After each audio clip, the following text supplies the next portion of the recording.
Mapayapang umaga mga kagintang palad. Welcome back sa ating channel. Ngayon araw ay nasa bukid tayo. Yung area po natin is na ka-spray na tayo ng first spray sa ating herbicide sa damo nung last Thursday. Yan po yung ating palay. Nasa 1 week na ito mga ka-farmers.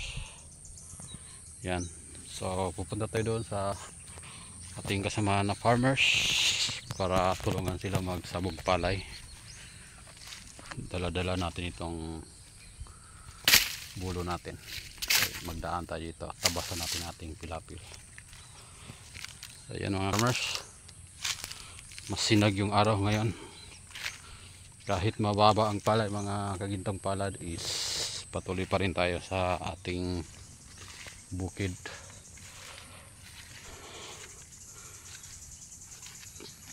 Huwag tayong ma-discourage sa baba ng palay natin mga farmers.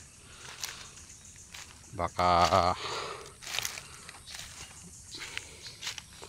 madinig din ng mga kapwa nating farmers yung mga panawagan nila, madinig ng ating gobyernong BBM.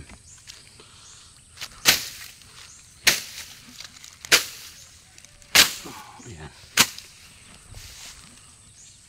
Andun yung mga kasama natin maglabay sila. Peter.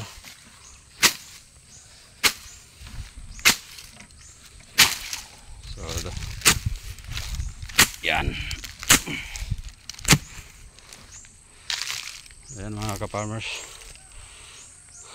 makapal yung mga damo dito sa gilid ng ating pilapil. Tayo naka-spray ng herbicide dito, kaya na makapal dito, tabasan natin para hindi ko pamugaran ng daga.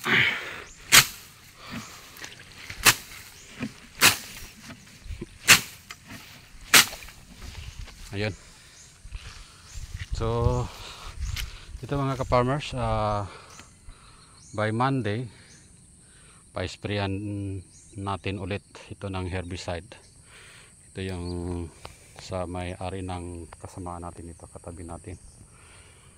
So doon ayan ang ating director mga ka-farmers. Doon tag-init ngayon. So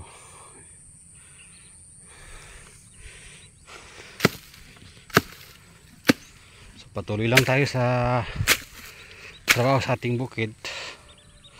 Huwag tayo mawala ng pag-asa na maibalik din ng tamang presyo sa ating mga palay, kagintang palad. Yan.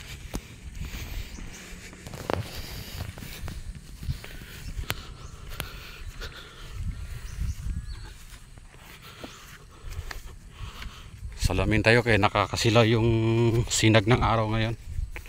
Sobrang init.